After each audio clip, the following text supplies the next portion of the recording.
Now in this video we are going to go over some examples on how you find antiderivatives.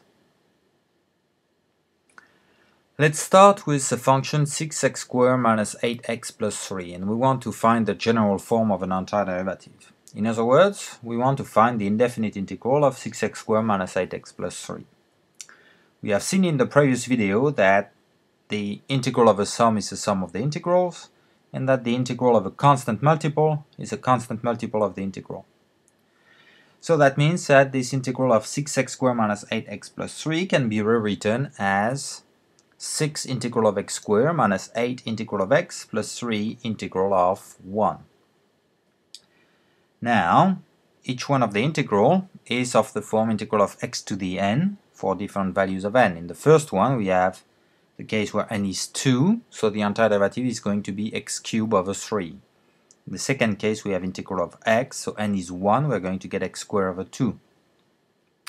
In the third case it's just 1, the constant 1, so when we integrate, it's integral of x to the 0, we get x to the 1 over 1, so just x. As a result, we obtain 6 times x cubed over 3 minus 8 times x squared over 2 plus 3 times x, and all this is up to a constant.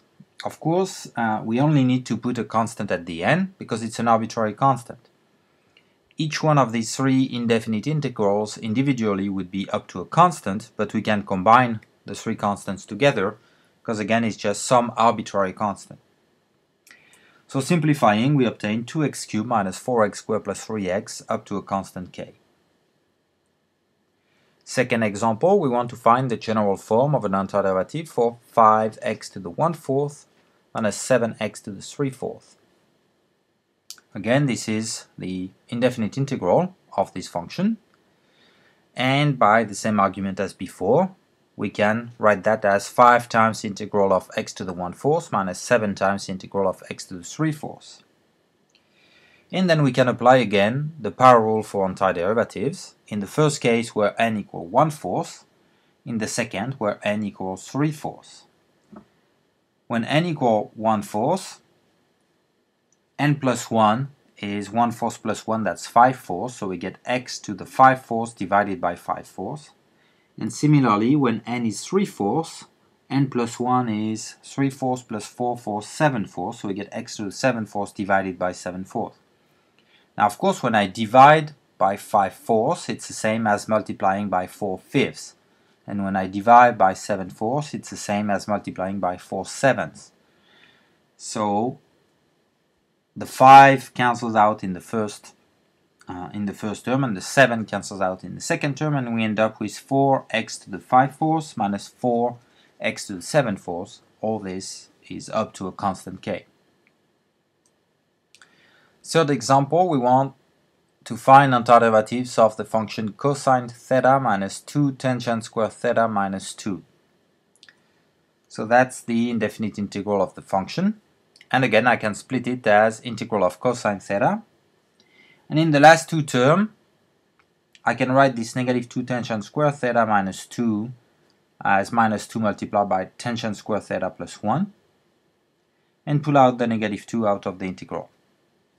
The reason why I do that is because, well, we know the antiderivative of cosine, it is sine, and on the other hand, 1 plus tangent square theta is just another way to write secant square theta, and therefore the integral of 1 plus tangent square theta is integral of secant squared, that is tangent, because the derivative of tangent is secant squared. Again, it can also be written 1 plus tangent squared. So we end up with sine of theta minus 2 tangent of theta, and all this is up to a constant.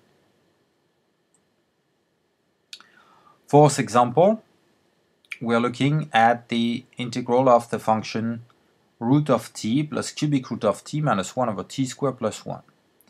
The first thing we're going to do is rewrite this in order to be able to use the power rule for antiderivatives. So root t can be written t to the 1/2, cubic root of t can be written t to the 1/3, 1 over t squared can be written t to the negative 2, and in that form we can write that the integral of a sum is the sum of the integrals, and apply the power rule to each term. So for t to the 1/2, I'm going to apply the power rule. I'm going to get n equal 1/2, so n plus 1 is 3/2, so an antiderivative is t to the 3/2 divided by 3/2. But when I divide by 3/2, it's like multiplying by 2/3. Therefore, I get 2/3 t to the 3/2. For t to the 1/3, n is 1/3, n plus 1 is 1/3 plus 1, 4/3. So I get t to the 4/3 divided by 4/3. Again, dividing by 4/3 is like multiplying by 3/4. So I get 3/4 t to the 4/3. When n is -2, n plus 1 is -1. So I get t to the -1 over -1. With a negative sign in front, I get minus t to the -1 over -1, which is going to simplify as plus 1 over t. Antiderivative of 1 is just t, and all this is up to a constant. So we obtain 2/3 of t to the 3/2. We can see that as t cubed, that is to the power 1/2, in other words, square root of t cubed. Similarly, t to the 4/3 can be written t to the 4th to the 1/3, in other words, cubic root of t to the 4th. As I mentioned before, t to the -1 over -1 multiplied by -1 simplifies as 1 over t. And so we have this expression for the general form of an antiderivative. Another set of examples. Let's say we still want to find the general form of an antiderivative for the function x squared multiplied by 1 plus 3x cubed. So we are looking for the indefinite integral of this x squared multiplied by 1 plus 3x cubed. We have seen formulas for antiderivative of a sum or of a constant multiple, but nothing for products. In fact, there is no general formula for the integral of a product. And therefore, the first thing that we're going to do is get rid of the product. So we multiply things through, and we obtain the integral of x squared plus 3x to the 5th. And now this is under a form that we're familiar with. We've done examples of that sort before. The integral of x squared is x cubed over 3. The integral of x to the 5 is x to the 6 over 6. So we end up with x cubed over 3 plus 3/6, which is the same as 1/2, x to the 6 up to a constant. In the second example here, we are looking for antiderivatives of 2x squared plus x minus 2 divided by x to the 4th. So we have this indefinite integral of this quotient. Just like for product, we don't have a formula for the integral of a quotient. So we want to get rid of that quotient. To do that, we're going to split this as 2x squared divided by x to the 4th plus x divided by x to the 4th minus 2 divided by x to the 4th. And now we can rewrite each term as a constant multiple of a power of x, because x squared over x to the 4th is 1 over x squared, that is x to the -2. So I get 2x to the -2 for the first term. And similarly, x over x to the 4th is 1 over x cubed, that is x to the -3. And 2 over x to the 4th can be written 2x to the -4. Now we're in a position to use the power rule for each one of these terms. So I have 2 multiplied by integral of x to the -2. I get this power rule, integral of x to the n is x to the n plus 1 over n plus 1. In the first case, n is -2, so n plus 1 is -1. I get -2x to the -1. For x to the -3, n is -3, so n plus 1 is -2. Therefore, I get x to the -2 divided by -2. And for x to the -4, n is -4, so n plus 1 is -3. And after simplifying, I get -2 over x minus 1 over 2x squared plus 2 over 3x cubed, all this up to a constant. In the third example, we want to find antiderivatives of sine of 2x divided by sine x. Again, this is integral of a quotient, and again, we don't really have any way to deal with that at this point. So we want to get rid of that quotient.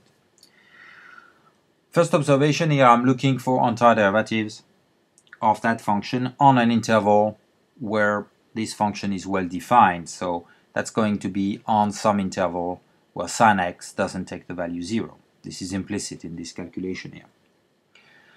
So to get rid of this quotient, we're going to use the double angle formula. Of all the possible trigonometric formulas, the double angle is probably the one that comes up most in calculus. So it is twofold. It gives you the sine of twice an angle in terms of sine and cosine of the angle, or the cosine of twice an angle in terms of either cosine or sine of the angle. In this case, we're interested in the sine version because we have a sine 2x in our integral, and sine 2x is simply 2 sine x times cosine x. So replacing sine 2x by this expression, you see that we have a common factor sine x at the top and at the bottom. Assuming we are on an interval where sine x doesn't take the value 0, we can cancel out sine x, and we end up with the integral of 2 cosine x. That's 2 integral of cosine x, and we know that the integral of cosine x is simply sine x. So we end up with 2 sine x up to a constant. Again, simply on an interval where sine x doesn't take the value 0. Last example, we want an antiderivative of the function f of t defined by square root of 2t. Now the problem is, this is 2t to the 1/2. If it was just t to the 1/2, that would be a power of the variable, and we would have no problem. But here we have a power of a constant multiple of the variable, so it's not quite the same.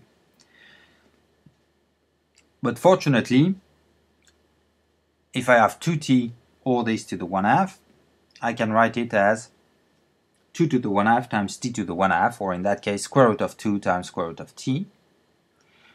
And then square root of 2 is simply a constant, so I can pull it out of the integral, and I get square root of 2 integral of t to the 1/2. When n is 1/2, n plus 1 is 3/2. So for an antiderivative of t to the 1/2, I get t to the 3/2 divided by 3/2. That's like multiplied by 2/3.